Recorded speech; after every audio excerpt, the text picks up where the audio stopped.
प्रधानमंत्री नरेंद्र मोदी ने देश के हालात सुधारने के लिए 20 लाख करोड़ के पैकेज का ऐलान कर दिया है। जिन लोगों को ये नहीं पता कि 20 लाख करोड़ में कितने जीरोज होते हैं, तो उन्हें मैं बता दूं कि 20 लाख करोड़ में 1, 2 और 13 राहुल गांधी होते हैं।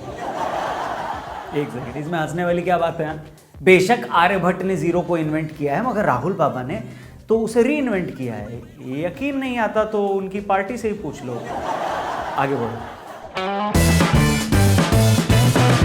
नमस्कार दोस्तों, जय हिंद। मैं हूं रौनक और आप देख रहे हैं फन तंत्र। प्रधानमंत्री नरेंद्र मोदी जी का जो भाषण होता है ना, वो किसी सिंगिंग रियलिटी शो के ग्रैंड फिनाले की तरह ही होता है।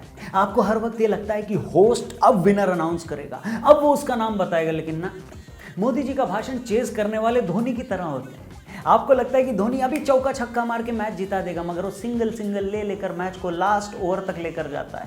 इस मामले में मोदी साहब और धोनी साहब में कोई फर्क नहीं है। जिस तरह रियलिटी शो का होस्ट विनर का नाम बताने से पहले आपको तड़पा तड़पा के मार डालता है, धोनी वो आखिरी बाउंड्री मारने से पहले आपकी जान सुखा देता है, उसी तरह मोदी साहब भी पॉइंट पर आने से पहले आपसे आपके कपड़े फड़वा देते हैं। कल रात भी ऐसा ही कुछ हुआ।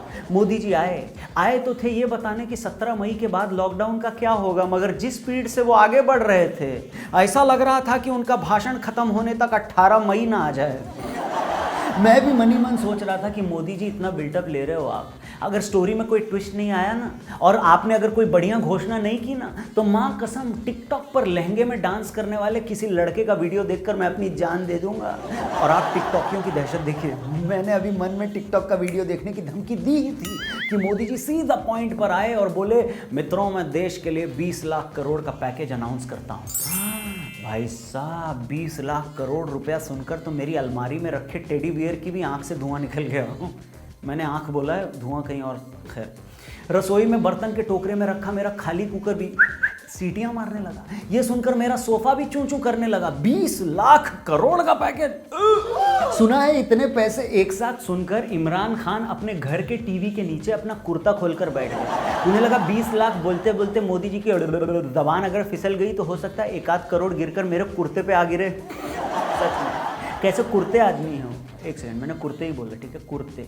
खबर तो ये भी है कि मोदी जी के भाषण के बाद इमरान ने मोदी को फ़ोन लगाया और बोला कि मोदी जी, जैसे आप कश्मीर में 370 को नहीं मानते, हम बंटवारा भी नहीं मानते। खुदा के वास्ते हमें भी इस वक्त इंडिया में शामिल कर ही लो। चाहो तो तुम लोग गिलगित बाल्टिस्तान के साथ साथ लाहौर और इस्लामाबाद का भी टेम्परेचर अपने चैनलों पर बता देना, मगर खुदा के वास्ते हम लोगों को 150 करोड़ दे देना, वरना हमारी हालत तो ये है कि अगर 10 दिन और लॉकडाउन रखना पड़ा तो खुद पाकिस्तान के प्रधानमंत्री को अपनी सलवारें बेचकर घर की गैस भरवानी पड़ेगी।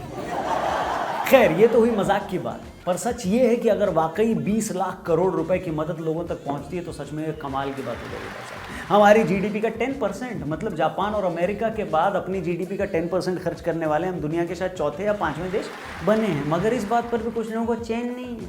मध्य प्रदेश कांग्रेस का एक ट्वीट आया जिसमें उन्होंने ये कहा कि मोदी जी, जीडीपी का सिर्फ 10%, हमें तो अपनी जीडीपी का 50% खर्च करना चाहिए। ये तो वही बात हो गई कि जो बच्चा कल तक अपने पापा से शिकायत कर रहा था कि पप्पा आप मुझे साइकिल नहीं दिला रहे हो, आज उसके पापा अचानक से ऑडी दिलाने की बात किए तो वो ज़मीन पैर पर पटक कर रोने लगा कि पापा क्या ऑडी की बात करते हो, लाना था तो जैगुआर लाना था।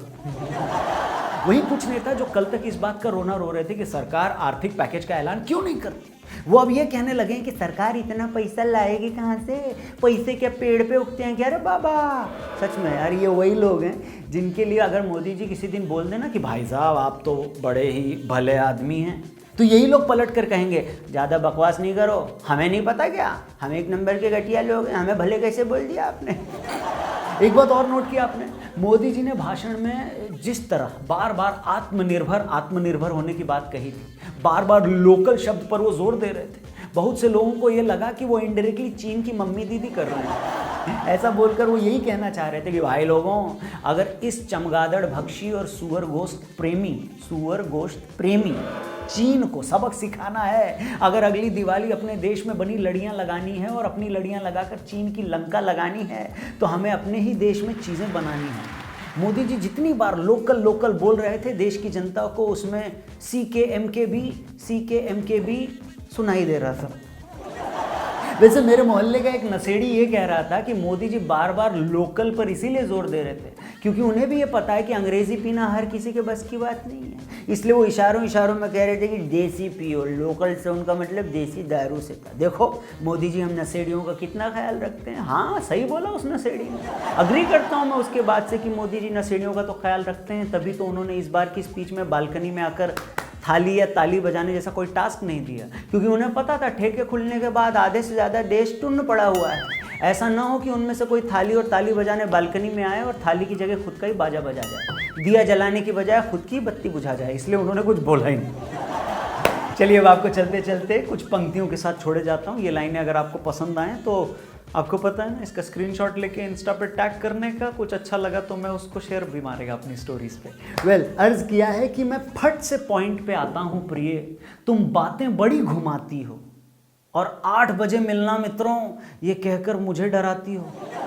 8 बजे वाला भाषण बहुत खतरनाक होता है। कि मैं मेहनत से कमाता हूँ और तुमने हरदम बस बटोरा प्रिय, मैं मोदी का वो पैकेज हूँ तुम इमरान खान का कटोरा प्रिय। अरे मैं कॉटन का पैजामा हूँ तुम उसका लटकता नाड़ा प्रिय, हम आज बता रहे हैं तापमान, कल हिस्सा होगा वो हमारा प्रिय। और आखिरी 2 पंक्तियों पे इतनी जोर की ताली बजाओ कि पड़ोसी के कान फट जाएं। 1 मिनट, कान ही बोला है मैंने। कि भारत के चक्कर में अपने नेबर्स भी क्या क्या सहें प्रिय, पहले पीके एमकेबी कहते थे अब सीके एमकेबी भी कहें प्रिय। अगर वीडियो पसंद आई हो तो कमेंट में ज़रूर लिखना क्या, या तो ये या ये, जो आपकी मर्जी है। चैनल सब्सक्राइब करने का हेलो अगर नहीं किया है तो, और हाँ फेसबुक पे देख रहे हो तो पेज लाइक करने का। और रही बात लॉकडाउन एक्सटेंशन की तो मैं इतना ही कहूँगा दोस्तों कि इससे घबराने का बिल्कुल नहीं। जो देश इससे पहले हाउसफुल 4 जैसा परमाणु हमला झेल चुका हो उसके सामने लॉकडाउन 4 की भला क्या होगा। ख्याल रखो अपनों का भी और अपना भी। जल्दी मिलते हैं। जय हिंद।